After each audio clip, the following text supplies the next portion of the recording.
नमस्कार दोस्तों, simplifying engineering education में आपका स्वागत है। मैं डॉक्टर सोनवीर सिंह, व्याख्याता इलेक्ट्रॉनिक्स इंजीनियरिंग, राजकीय पॉलिटेक्निक जानसठ मुजफ्फरनगर से आज आपके साथ में अपने कुछ विचार शेयर करना चाहता हूं। जैसा कि आप जानते हैं कि आज पूरा विश्व एक विषम परिस्थिति से गुजर रहा है। कोरोना वायरस नामक महामारी से ग्रसित है, जिसे हम कोविड-19 के नाम से जानते हैं। कोविड-19 कोरोना वायरस डिजीज़ 2019 में इंट्रोड्यूस हुई थी चाइना के द्वारा। चाइना से इस बीमारी का फैलाव हुआ और आज ये बीमारी पूरे विश्व में सभी देशों में व्यापक रूप ले चुकी है। बड़े बड़े विकसित देश अमेरिका, रसिया, इटली जैसे देश जो कि आर्थिक रूप से समृद्ध हैं, उनकी अर्थव्यवस्था, हेल्थ सिस्टम बहुत मजबूत है, उसके बावजूद भी वो इस बीमारी से जूझ रहे हैं, संघर्ष कर रहे हैं लगातार। और हमारा देश भी इस बीमारी से अछूता नहीं है।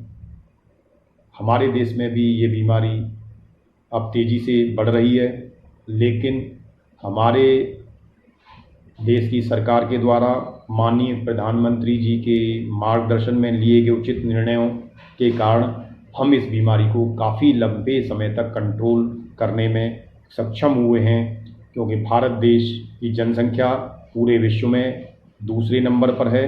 उसके बावजूद भी हम इस बीमारी को काफ़ी हद तक कंट्रोल कर पाए हैं, जिसमें हमारे देश की जनता का सहयोग भी रहा है। क्योंकि दोस्तों, कोई भी सरकार इस तरह की महामारी पे कंट्रोल जब ही कर सकती है जब सरकार का हम सहयोग करेंगे, उनके द्वारा दिए गए निर्देशों का पालन करेंगे, तभी हम इस पे विजय प्राप्त कर सकते हैं। जैसा कि आप जानते हैं कि इस बीमारी से अगर हमें अपना बचाव करना है तो हमें सरकार के द्वारा दिए गए निर्देशों का कड़ाई से पालन करना होगा। अगर हम सुरक्षित रहेंगे तो हमारा परिवार सुरक्षित रहेगा, अगर हमारा परिवार सुरक्षित रहेगा तो हमारा समाज सुरक्षित रहेगा, और समाज सुरक्षित रहेगा तो देश सुरक्षित रहेगा। तो हमें अपने देश की रक्षा के लिए, अपने स्वयं की रक्षा के लिए हमें दृढ़ संकल्प होना है और अपनी दिनचर्या में और लाइफ स्टाइल में परिवर्तन लाते हुए, नियमों का पालन करते हुए अब जीना सीखना होगा। जिसमें अभी क्योंकि ये बीमारी तेज़ी से बढ़ रही है तो हमें घर से बाहर नहीं निकलना, अगर आवश्यकता है तभी घर से बाहर जाना है। घर के जितने भी सदस्य हैं उनमें से केवल 1 या 2 सदस्य जिनका घर से बाहर जाना ज़रूरी हो, जो वर्किंग में हो, केवल वही बाहर निकलें, बाकी सदस्य घर के अंदर ही रहें। आप घर के अंदर जब तक हैं तब तक सुरक्षित हैं। और जो सदस्य घर से बाहर जॉब पर जा रहे हैं, वर्किंग में हैं, या आप घर से राशन लेने बाहर जाते हैं, सब्जी लेने जाते हैं, फल लेने जाते हैं, तो आपको विशेष सावधानी बरतनी होगी। जैसा कि कोशिश ये करें कि हफ्ते में या 2 हफ्ते में एक बार ही घर से बाहर निकलें। जो वर्किंग में हैं, जिन्हें ऑफिस जाना है, उन्हें तो रोज़ निकलना ही है, लेकिन उन्हें सेफ्टी के साथ जाना है। लेकिन बाकी अन्य कार्यों के लिए आप केवल घर से हफ्ते में या 15 दिन में एक बार ही निकलें। और जिसमें फल और सब्जी, और आप जब बाज़ार से सामान लेने जाते हैं तो आपके पास 2 तरह का सामान होता है, एक फल और सब्जी और दूसरा होता है ग्रॉसरी, जिसमें दाल, चावल, चीनी, जिस तरह का आइटम आपका होता है, जो लॉन्ग टाइम के लिए आप रखते हैं, 15 दिन 20 दिन के लिए लेके आते हैं, जो पैक्ड आते हैं। तो विशेष करके जब आप बाज़ार जाएँ तो 2 बैग साथ में रखें, एक सब्जी और फल के लिए और एक आपका ग्रॉसरी वाले आइटम के लिए। घर से बाहर जाते वक्त मास्क का प्रयोग करें, क्योंकि जैसा आप जानते हैं कि जो कोरोना वायरस है वो शरीर के अंदर नाक और मुंह 2 ही रास्ते से प्रवेश करता है, और गले के माध्यम से होता हुआ ये फेफड़ों तक जाता है और फेफड़ों को इन्फेक्टेड कर देता है और आपके रेस्पिरेटरी सिस्टम को डैमेज करता है। तो श्वसन तंत्र पर ये सबसे ज़्यादा प्रभाव डालता है। तो हमें इससे बचाव के लिए मास्क का प्रयोग करना है, घर से बाहर सैनिटाइज़र लेके जाना है और सोशल डिस्टेंसिंग का विशेष ध्यान रखना है। कम से कम 2 लोगों के बीच में 2 गज या इससे अधिक की दूरी होनी चाहिए, यानी लगभग 6 फुट से अधिक दूरी पर हमें रहना है। बाज़ार में भीड़ भाड़ वाले इलाकों में बिल्कुल नहीं जाना। किसी भी चीज़ को टच नहीं करना है। जो बैग आप साथ लेके जा रहे हैं, अगर सब्जी तरकारी या फल वगैरह आप ले रहे हैं तो आप बैग कर दें, सीधा सब्जी वाला उस बैग को उस आपके बैग में उस सब्जी को डाल देगा, आप उस सब्जी को उसको टच ना करें। और जब आप सामान लेके बाज़ार से घर आते हैं, अगर किसी वजह से किसी से टच होते हैं तो हैंड सैनिटाइज़र साथ में रखें और तुरंत हाथों को सैनिटाइज़ करें।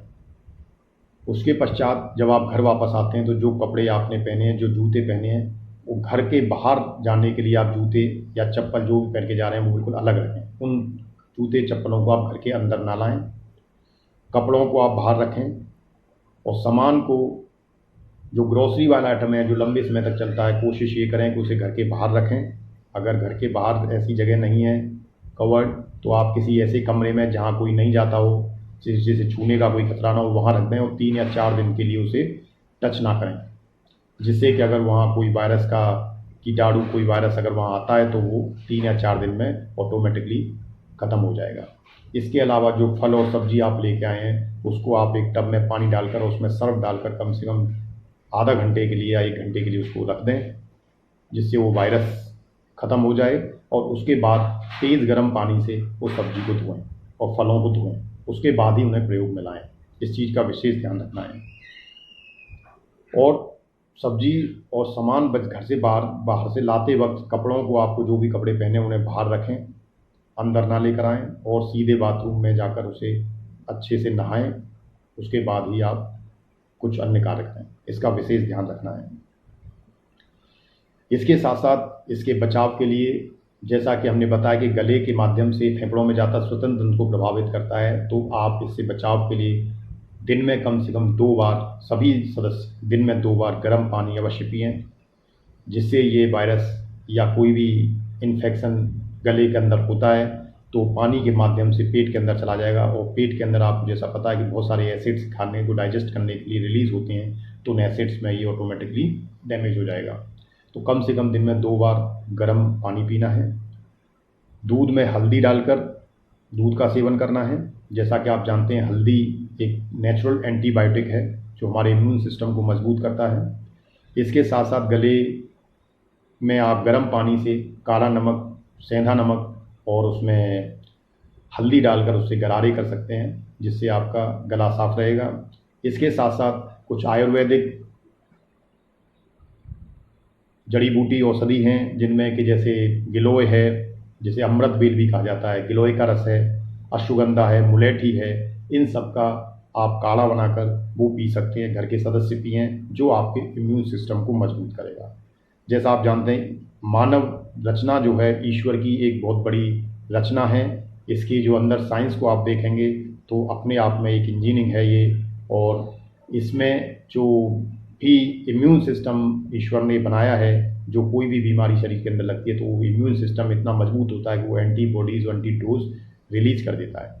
तो हमें उस इम्यून सिस्टम को मजबूत करना है। इम्यून सिस्टम को मजबूत करने के लिए आप हेल्दी फूड खाएं, हेल्दी खाना खाएं, जंक फूड से दूर रहें। इसके साथ साथ आयुर्वेदिक चीज़ों का प्रयोग करें और विशेषकर सुबह अर्ली मॉर्निंग जग के आप, क्योंकि अभी तो लॉकडाउन है तो आप घर से बाहर नहीं जा सकते, घर से बाहर नहीं जा सकते तो घर की छत पर या आसपास में जहाँ पर भी सुरक्षित हो, लोग ना हो, वहाँ पर आप वॉकिंग करें और इसके साथ साथ प्राणायाम करें। प्राणायाम और योग के माध्यम से आप अपने इंटरनल ऑर्गन्स को मजबूत कर सकते हैं। इंटरनल जो आपके ऑर्गन सिस्टम हैं, जिसमें हार्ट है, किडनी है, लंग्स हैं, लीवर है, इन सब को हम योग के माध्यम से मजबूत स्ट्रॉन्ग कर सकते हैं। कोई भी बीमारी इनको नहीं घेरेगी अगर आप योग को अपना जीवन का एक अभिन्न अंग मान लेंगे। जैसा कि आने वाले समय में 21 जून को अब योगा दिवस के रूप में मनाया जाता है, तो मैं आपसे अपेक्षा करता हूं कि इस योगा दिवस पर आप ये संकल्प लें कि योग को अपने जीवन का एक अभिन्न हिस्सा मानेंगे और इसे दिनचर्या में आप लाइफ स्टाइल में ढालेंगे। योग के माध्यम से आप स्वस्थ रहेंगे, आपका परिवार स्वस्थ रहेगा और देश स्वस्थ रहेगा। तो इसी शब्दों के साथ मैं पुनः आपसे ये विनती करता हूँ कि आप सरकार के द्वारा नियमों का पालन करें और अपने आप को इस बीमारी से बचा कर रखें, क्योंकि prevention is better than the cure. बीमारी को आने से पहले ही अगर हम उसे रोक लेंगे, सावधानी बरतेंगे तो अच्छा रहेगा। नमस्कार।